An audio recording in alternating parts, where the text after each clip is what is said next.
warahmatullahi wabarakatuh. Waalaikumsalam warahmatullahi wabarakatuh.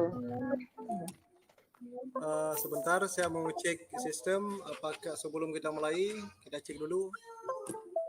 Apakah suara saya bisa didengar? Bisa, Pak? Alhamdulillah. Ini layarnya nampak ya? Layarnya nampak? Nampak. Nampak. Sebelum kita lanjutkan materi kita, maka terlebih dahulu kita absen ya. Kita absen sebagaimana biasa. Saya mengecek aja kehadiran. Di sini nampak semuanya yang hadir. Ada Pak Didi, ada Mahendri. Enggak, jangan dijawab ya. Saya cek aja. Alhamdulillah udah nampak. Udah bagus. Semuanya hadir, alhamdulillah. Baik, kita lanjutkan. Materi kita hari ini yaitu menganalisis Al-Quran, hadis, dan ijtihad sebagai sumber hukum Islam. Sebelum kita lanjutkan, mari sama-sama kita berdoa agar apa yang kita pelajari dapat barakah dari Allah Subhanahu wa taala. Ayo, siapa yang pimpin doa? Pak Didi ya. Didi yang pimpin doa, silakan Didi. Ini doanya. Mari kawan-kawan kita berdoa terlebih dahulu. Berdoa mulai. Bismillahirrahmanirrahim. Allahumma inni as'aluka ilman nafi'an wa rizqan thayyiban Amin ya rabbal alamin. Pada pertemuan yang lalu kita telah membahas tentang materi menganalisis kewajiban menuntut ilmu. Mana menuntut ilmu itu merupakan kewajiban bagi setiap muslim laki-laki dan perempuan. Karena ilmu itu merupakan satu pengkhususan, ya, satu keistimewaan yang Allah khususkan untuk kita sebagai manusia. Ilmu itu tidak diberikan kepada makhluk lain, hanya diberikan oleh Allah pada manusia. Yang kedua, ilmu itu merupakan suatu jalan yang memudahkan kita kepada kebajikan dan memudahkan kita menuju kepada ketakwaan. Sebagaimana hadis Rasulullah sallallahu alaihi wasallam, "Man salaka tariqan yaltamisu fihi al-ilma, sahalallahu bihi tariqan ilal jannah." Saya ulangi, "Man salaka tariqan yaltamisu fihi al-ilma, sahalallahu bihi tariqan ilal jannah." Kita hari ini yang pertama kita awali dengan kita melihat dulu KD-nya. Jadi KD umumnya yaitu menganalisis kedudukan Al-Quran, hadis, dan ijtihad sebagai sumber-sumber hukum Islam. KD keempat, jadi KD 4.8 yaitu mendeskripsikan macam-macam sumber hukum Islam. Jadi pada hari ini sebagai indikator kita mengambil saja indikator 3.8 dengan 3.8.1 dan 4.8.1. Itu indikatornya menganalisis Al-Quran sebagai sumber hukum Islam. Maka pada hari ini kita khususkan belajar tentang menganalisis Al-Quran sebagai sumber hukum Islam. Baiklah, kita lanjut. Yang pertama kita lihat dulu juga tujuan pembelajaran. Tujuannya adalah melalui metode marketplace activity. Jadi kita akan mulai belajar pada hari ini dengan menggunakan metode marketplace. Nantinya kita akan bagi beberapa kelompok dan masing-masing kelompok nanti kita akan bagikan link tugas. Tugasnya nanti akan kita berikan kemudian. Jadi mengenai metode marketplace activity bersama ini dapat menganalisis kedudukan Al-Quran. Ini Al-Quran kita khususkan hari ini sebagai sumber hukum Islam dan menunjukkan perilaku ikhlas, taat, beribadah sebagai implementasi pemahaman terhadap kedudukan Al-Quran sebagai sumber-sumber hukum Islam. Serta meyakini Al-Quran sebagai sumber-sumber hukum Islam. Itu sebagai kita pada hari ini. Baiklah, selanjutnya kita lanjutkan. Kita awali dengan materi pertama, yaitu pengertian pengertian sumber hukum Islam. Sumber hukum, ya kita coba anak-anak kami semuanya untuk sebelum kita belajar diskusi, tolong ya diberikan perhatian untuk kita lihat gambaran umum dari materi kita. Nanti baru kita lanjutkan dengan diskusi. Yang pertama kita berikan pemahaman tentang pengertian sumber hukum. Ini sebagai pemahaman dasar aja. Yaitu menurut Kamus Bahasa Indonesia, sumber hukum adalah asal sesuatu. Sumber hukum Islam adalah tempat pengambilan hukum Islam. Dalam istilah lain diartikan juga dengan dalil hukum, pokok hukum Islam, dasar hukum Islam. Jadi oleh Abdul Wahab Khalaf, beliau membagi sumber hukum Islam itu kepada 4 bahagian ya. Yang pertama Al-Quran, kemudian As-Sunnah, dan ketiga ijma' dan keempat qiyas. Sementara Muhammad Shaltut beliau membagi 3, yaitu Al-Quran, hadis, dan ijtihad.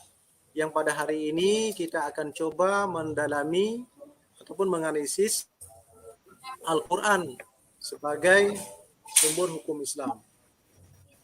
Baiklah, kita akan coba yang pertama melihat pengertian Al-Quran. Al-Quran menurut bahasa adalah qira'a yaqra'u Qur'anan, yaitu bacaan. Itu berasal dari bahasa Arab, qira'a yaqra'u Qur'anan atau qira'atan ya. Artinya bacaan. Adapun menurut istilah, ini coba ini Pak, coba ini siapa yang tidak suruh baca pengertian? Zuriyah boleh juga. Coba baca apa pengertian Al-Quran menurut istilah?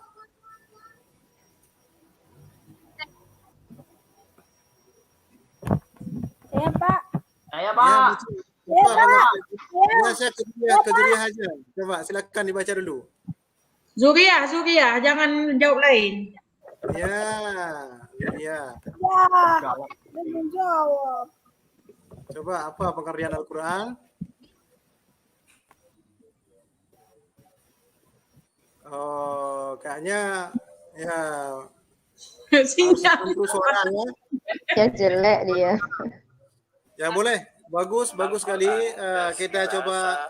Berasal dari kata qara'a yaqra'u. Kalau ayat Quran, ya Quranan.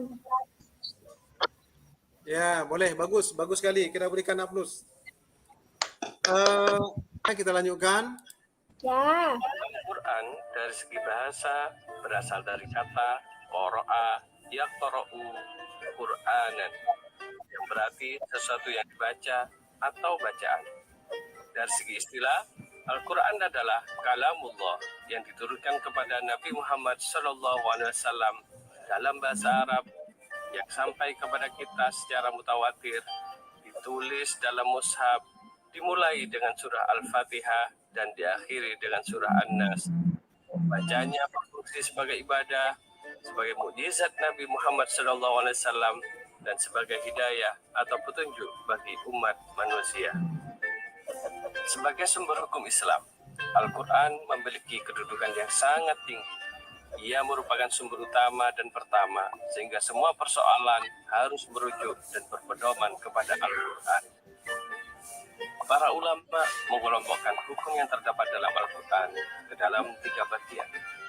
Yang pertama adalah akidah atau keimanan. Akidah terkait dengan keimanan terhadap hal-hal yang gaib yang terangkum dalam rukun iman, yaitu iman kepada Allah, kepada malaikat Allah, kitab-kitab Allah, para rasul Allah, hari kiamat, dan iman kepada qada dan qadar. Yang kedua adalah tentang syariah atau ibadah. Hukum ini mengatur tentang tata cara ibadah yang baik yang berhubungan langsung dengan Al-Khaliq, yaitu Allah Subhanahu wa taala, yang disebut dengan ibadah mahdhah, maupun yang berhubungan dengan sesama makhluknya yang disebut dengan ibadah ghairu mahdhah. Ya, baiklah. Ini cuplikan daripada materi kita. Kemudian kita langsung berbagi kelompok. Bisa, Bu. Bukan ibu, bapak.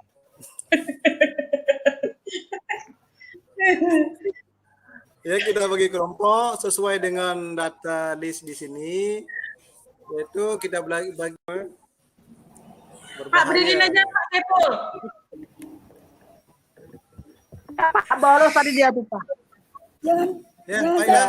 Kerap itu, Pak. Saya pikir sudah di sini pertemuan kita, nanti besok kita lanjutkan dengan materi selanjutnya ya. Sebagai kesimpulan, kita dapat mengambil kesimpulan bahwa Al-Quran itu adalah kalam Allah.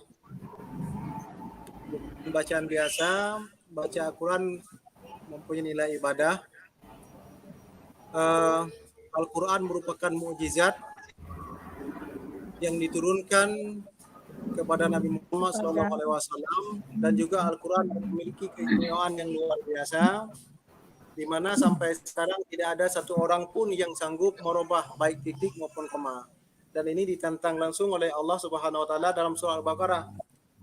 Jadi dalam ayatnya disebutkan bahwa wa in kuntum fi raibim mimma nazzalna ala abdina fa'tu bisurah. Ini tantangan Allah, sehingga tidak ada satu manusia pun sampai sekarang yang sanggup membuat tandingan Al-Quran. Itulah sebagai kesimpulan kita pada hari ini. Dan untuk besok kita akan lanjutkan materi kita dengan menganalisis Al-Hadis sebagai sumber-sumber hukum Islam. Untuk itu marilah kita akhiri dengan doa penutup majelis, yaitu sama-sama kita baca Subhanallahumma bihamdika asyhadu an la ilaha illa anta sallallahu ala sayyidina Muhammad wa ala alihi wa sahbihi wa barik wasallim. Demikian saya akhiri, billahi taufiq wal hidayah. Assalamualaikum warahmatullahi wabarakatuh. Waalaikumsalam Waalaikumsalam warahmatullahi wabarakatuh. wabarakatuh.